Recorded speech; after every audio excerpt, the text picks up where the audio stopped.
Who were actually the ninjas? I can answer you, and prepare to be sad cause spoiler, Naruto won't be included in this story. Oh, and by the way, did you know that shinobi and ninja are basically the same thing? Kinda like a police officer and a cop. Regardless, the shinobi, or the ninjas, served a lot of importance in Japanese history, primarily because they were the low blows in an honorable warfare in medieval Japan. A ninja or shinobi, meaning the one who sneaks or the one who is invisible, whatever you want the translation to be, was an undercover agent or mercenaries in Japan when feudalism was the meta. They did things like infiltrating places, ambushing people, and gathering intel that would serve good information for who they worked for. So all in all, they were spies. Since the ninja card was hidden and under the table, they were considered a disgrace and lower than the honor of a samurai. If they only knew how much spies would be used in the Cold War, the Japanese would lose their minds. The shinobi was used so much back in the Sengoku period in Japan, when turf wars happened every day. Though people often say that the shinobi appeared as early as the 12th century, they were hidden in a sense, so of course, people never knew when they started. Have you seen Assassin's Creed? The shinobis were like that. Heck, they even made a course on how to become a shinobi back in 1676, based on some Chinese things. It was called Bansen Shukai. They probably misinterpreted two things in Sun Tzu's Art of War. 1. All warfare is based on deception, which the shinobis took as, our bosses want to appear kind in a game of war, but they're not, so here we are. And 2. The supreme art of war is to subdue the enemy without fighting, which they thought meant, don't even give them a chance to fight back. Haha. There were many rumors where the shinobi came from, a pocket, the closet, or from a smoke. Those weren't true. The shinobis were mostly recruited from the lower class, so the scribes that wrote things back then didn't care about them. That's why we don't know much. Thanks, Japanese scribes. Since the shinobis were poor, it was the reason why all of the shinobis said yes when someone asked if they wanted to do work in secret without honor and glory. They didn't need honor and glory anyway, because what they need was to make ends meet. The name ninja sometimes has been connected to the 2nd century prince Yamato Takeru, where he disguised as a young girl and killed 2 Kumaso chiefs. But then, 2nd century is too much of a stretch considering shinobis were more of a medieval/feudal thing. So, nope, sorry Takeru. You were a good assassin though, don't get me wrong. But you were probably close to the existence of the pyramids than the shinobis to us. So yeah, back to the 15th century, the shinobis were hired as spies, raiders, people who burned stuff, and even terrorists. The shinobi families were organized into larger groups assigned in territories. So it was the New York Mafia of the 15th century Japan. Great. The shinobis might have been dishonorable in the eyes of the Japanese, but they were organized than some people might think. They had ranks, and if you've watched Naruto before, you've heard of these terms. A jonin is the highest rank of them all, representing the group and hiring other shinobis. A chunin is the middle person and the assistants to the jonins, and they have the highest chance to become a jonin if they kiss the ass of the leaders hard enough. The genin was the lowest rank, they were the pawns as they carry out the actual mission and do the field work. Same goes for any corporate company today. Why do the work yourself when you're a part of the board of directors? You can just hire people and abuse them with a $7.25 an hour pay with unlimited workload. There were also clans that were devoted to producing shinobis like the Iga and Koga clans. These places were not that easy to go to since it was mountainous, so this was the great place to train shinobis. I mean, one of the job descriptions is to not get seen. It made sense to have training grounds in the Hidden Leaf Village. Then in early 1600s, by early, I mean the later parts of the early part, which was the late part of the late part of the early part, so 1637 to 1638, it's the Shimabara Rebellion, and the rich man of Shimabara, Matsukura Katsuie, said, taxes go high to make castle because that's the most important thing right now more than the citizens. Also, Christianity is banned, so deal with it. And then the shogunate was like, no way, what the hell? And then the rich man was like, yes, but let's talk about this, while hiring shinobis to defend him against the rebellious Christians, and the Christians won. The castle shouldn't have been the first priority, but whatever. The shinobi had skills that we know today as ninjago ninjutsu. People back then viewed the shinobi as not simple hired killers because there were texts that had information beyond the how to kill the chief without being seen program. Some had information about what the shinobi eats and how they survived. Bottom line, the ninjutsu was summarized in 3 words: improvise, adapt, overcome. The first concentrated training for the shinobi began in the middle of the 15th century, and the Asian parenting life can be seen here. Son, I know you want to be an actor, but I'm either going to disown you or kill you if you don't become a samurai like me, your uncle, your brother, your grandfather. I don't care what your dreams are, you are going to be a samurai, Yes, I want to be a samurai. says the son, who definitely wanted to be an actor. And the same thing went with the shinobi. Son, I know you want to be a shinobi, but I'm either going to disown you or kill you if you don't become a shinobi like me. Your uncle, your brother, your grandfather. I don't care what your dreams are, you are going to be a shinobi. That or probably some traumatic thing happened to the kid and his father tells him to be a shinobi, so he becomes one and he sees his father, brother, and family get killed. Shout out Assassin's Creed 2. The child trained the art of ninjutsu, like the fighting without being seen, and how to survive the wilderness, which was what 90% of Japan consisted back in that time. The children also how to properly gather intel and make poison to use it on targets. If they want to know how to make kabooms, they can too. It's not a training without the normal workout routine. What a way to punish the children because the parents loved them, running miles and kilometers on end, bouldering like Magnus Mitbo, and how to not be seen while being seen. They also had to know something about many jobs if their jobs were to use disguises. When the actual shinobis died off with their clans, the feudal lords were like, oh no, who will protect me and kill my enemies now? So they trained their own, and it became an actual job when the popular demand for it increased. Some schools in the 1970s were built claiming to teach the art of how to become Naruto, like Masaki Hatsumi's Bujinkan and Jinchi Kawakami's Bankei Shinobi Noden, but high chance they're either frauds or completely modernized and not the actual ninjutsu anymore. So jujitsu it is then. Now the shinobi did not always work on their own, they can but not always. Some teamwork is also needed to make the dream work, like carrying each other on their backs to climb a wall, which I find weird because that would just make the climbing part harder. But a more effective way was they made platforms with their bodies, so everyone can get up to a higher platform. They even used passwords to communicate, so they would know it's one of theirs. I wonder if their way of talking also needed big and small letters with a special character, and a minimum of 8 characters. Imagine they talk to each other like @hashtag exclamation hashtag 7FUC capital K 2769420, and they got sent to a mental hospital for it. They also wore the same clothes as the guards, and now everyone doesn't know who is who. But since they have passwords, the shinobi does, only the guards don't. There's actually an avatar version of being a shinobi in the ninjutsu. There is Hitsuke, where one shinobi would distract guards by starting a fire away from the actual place where the shinobi would enter. This is the fire technique. Then there's Tanuki Gakure, which is where a shinobi parkours up to a tree and then camouflaging himself like the leaves. That's the wood technique. Ukigusa Gakure is when a shinobi throws a duckweed to the water to hide their movement. This is the water technique. Finally, there's Uzura Gakure. You just curl into a ball and stay still to look like a stone, or at least to make the guards think you're a stone. Were the guards back then that gullible? I don't know, but if the shinobis used this method, it definitely worked. This is the earth technique.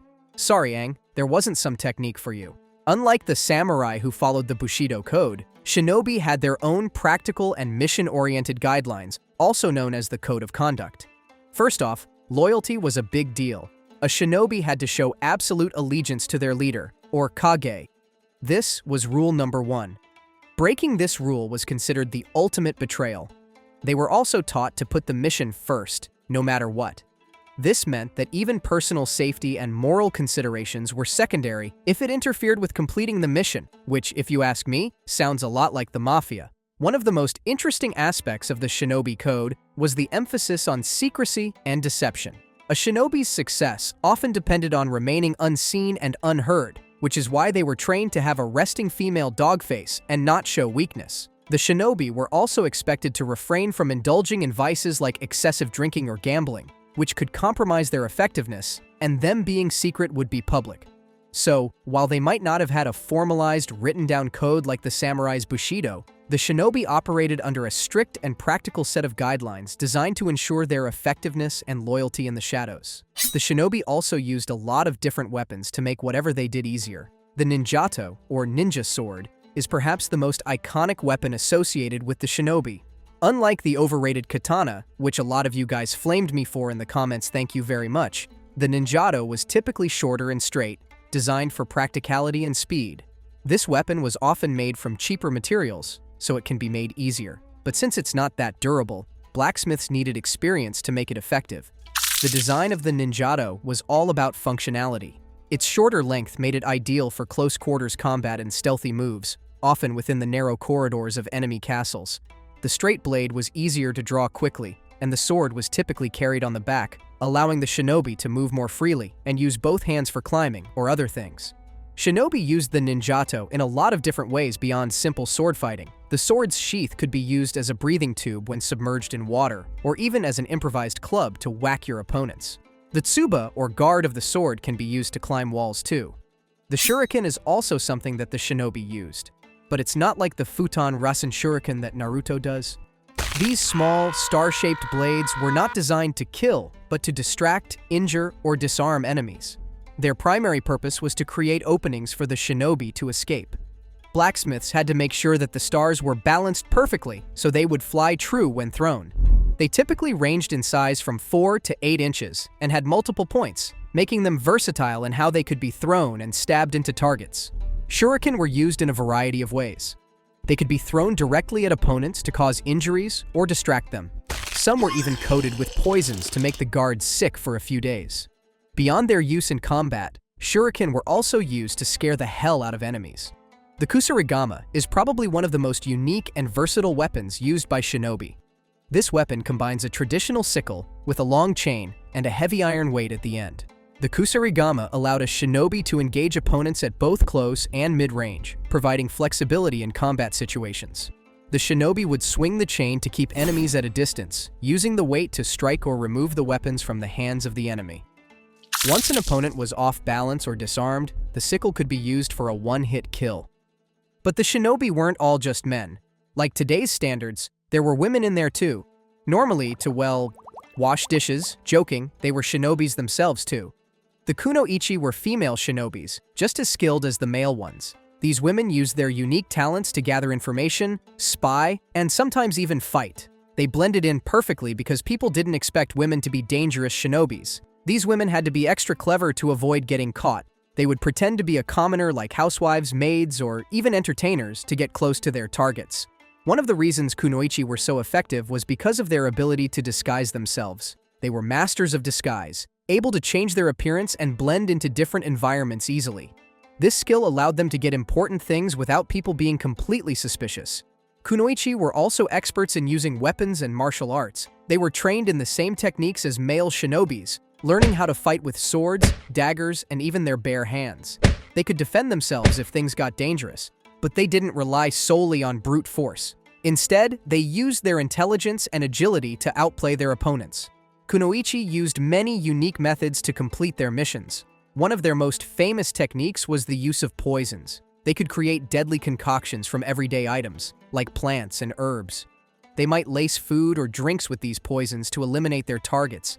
Sometimes they used poisoned needles or darts to strike from a distance. These women had to know a lot about plants and medicine to make effective poisons. Another technique kunoichi used was seduction. They could charm their way to feed the sexual fantasies of men, then getting something more important. One famous kunoichi, Mochizuki Chiyomi, even ran a school to train young girls in the art of ninjutsu.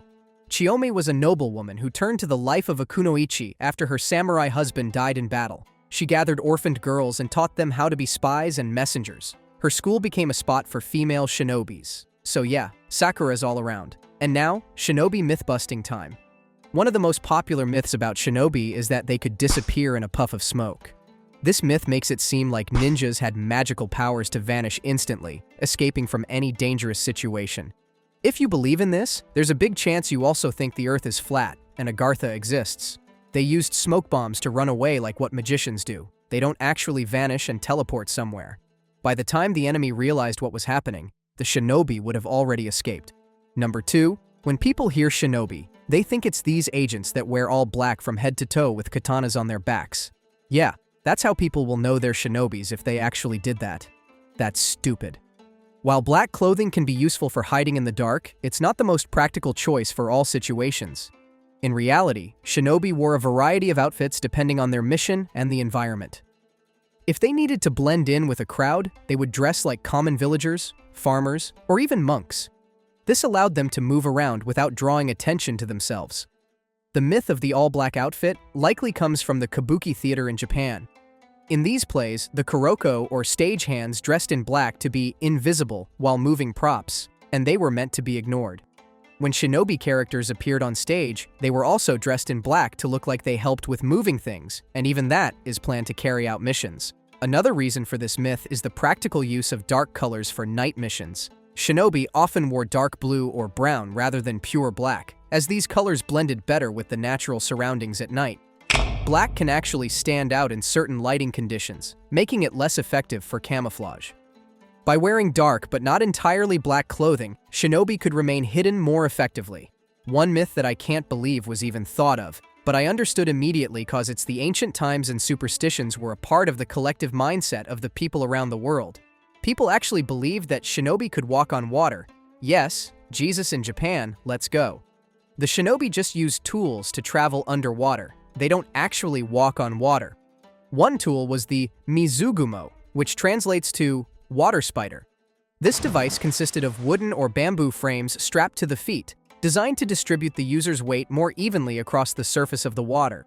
While this might sound like it would allow someone to walk on water, in practice, it was more about helping shinobi move quietly and efficiently across shallow waters. But like all good things, their time in the spotlight had to end.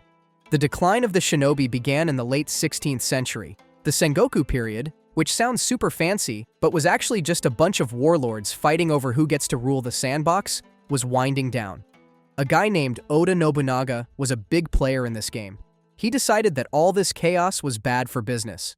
Nobunaga was not a fan of ninjas, especially after they tried to assassinate him multiple times. He started a campaign to hunt down and destroy the Iga and Koga clans, the main shinobi clans. It was like he was swatting away a particularly annoying fly, except with a lot more soldiers and a lot more blood. The ninjas' secret hideouts in the mountains were no match for Nobunaga's armies. Despite Nobunaga's efforts, the shinobi didn't disappear overnight, but the writing was on the wall. With Nobunaga's rise, Japan was moving towards unification under a central authority, and unified Japan didn't have much room for freelancers like the shinobi. By the early 1600s, Japan was united under the Tokugawa shogunate. The Tokugawa period was all about peace and stability, which sounds great unless your job depends on chaos and war. With no more wars to fight, the demand for ninjas dropped so bad. It's hard to justify hiring a stealthy assassin when your biggest problem is your rice crop not growing fast enough. During the Tokugawa period, Japan also entered a time of isolation, closing itself off from the rest of the world. This isolation meant there were fewer opportunities for the shinobi to be useful. They couldn't exactly sneak into other countries to gather intel if Japan wasn't dealing with other countries. There was no border control, yeah, but they didn't speak the language. Eventually, the shinobi found themselves out of work. Some tried to adapt by becoming bodyguards or taking on less awesome jobs, but it wasn't the same. The shinobi lifestyle was awesome, and they could do parkour and do some Assassin's Creed moves and fight with guards. Here, it was cleaning, cooking, guarding, which definitely was no fun if you're used to the adrenaline rush of having to put your life on the line. One of the final breaths of the shinobi was the development of better military technology. Guns and cannons started to become more common in Japan. It's hard to sneak around and be all stealthy when someone can just snipe you and poof, you're dead. The shinobi's traditional weapons and tactics became outdated. The samurai, who were the shinobi's main employers, also began to rely more on firearms and less on spies and assassins. The fall of the shinobi was also due to the changing social structure of Japan. The Tokugawa shogunate brought a strict class system, and the shinobi, who were often from lower classes, found it harder to move around and operate freely. The era of rigid social rules made it difficult for these shadowy figures to do their thing. By the mid-1800s, the shinobi were more myth than reality. The arrival of Commodore Perry and his black ships in 1853 marked the end of Japan's isolation. The Meiji Restoration followed, bringing massive changes to Japanese society. The samurai class was abolished, and with it went the last remnants of the shinobi. The new government had no use for ninjas, preferring modern police and military forces instead. Even though the shinobi era ended, their influence stayed in unexpected ways. Like those shady martial arts schools I said earlier, the shinobi's end was not the result of one single event, but a series of changes over time. As Japan moved from a period of constant warfare to one of peace and stability, the need for shadow warriors diminished. Just imagine a shinobi trying to explain to their family that their job is no longer relevant because of peace and firearms. Sorry, son. You're going to have to find a new career path. Maybe try farming? I hear there's a future in growing rice. It's a tough transition, but again, the shinobi improvises, adapts, and overcomes. The end of the shinobi was slow, but noticeable over time.